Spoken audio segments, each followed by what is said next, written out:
Bonjour, je vais vous parler des cellules souches pluripotentes humaines et des espoirs de thérapie des pathologies de la rétine.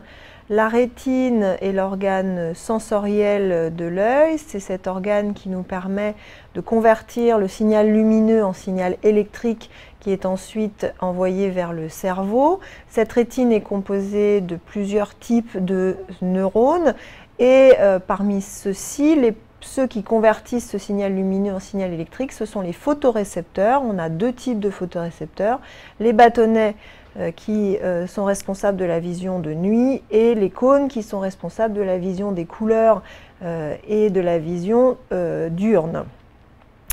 Les maladies qui touchent la rétine sont nombreuses.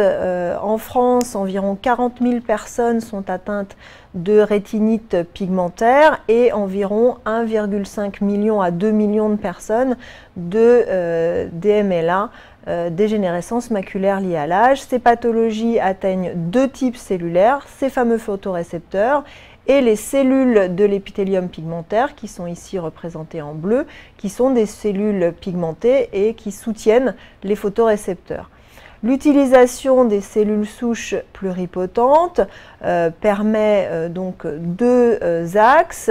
On peut obtenir à partir de ces cellules souches pluripotentes des cellules de l'épithélium pigmentaire rétinien qui sont représentées en haut de la diapositive et des photorécepteurs, et l'on peut donc envisager de faire de la thérapie cellulaire, d'aller remplacer les cellules qui dégénèrent ou bien de faire la modélisation des pathologies rétiniennes.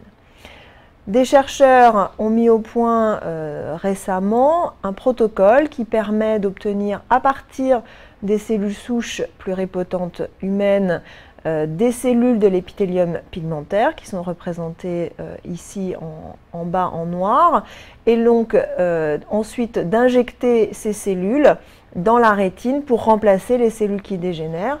Deux essais cliniques ont déjà été annoncés avec ces cellules par la société Advanced Cell Technology aux États-Unis pour traiter des patients atteints de dégénérescence maculaire liée à l'âge ou de pathologies génétiques dans lesquelles ces cellules dégénèrent.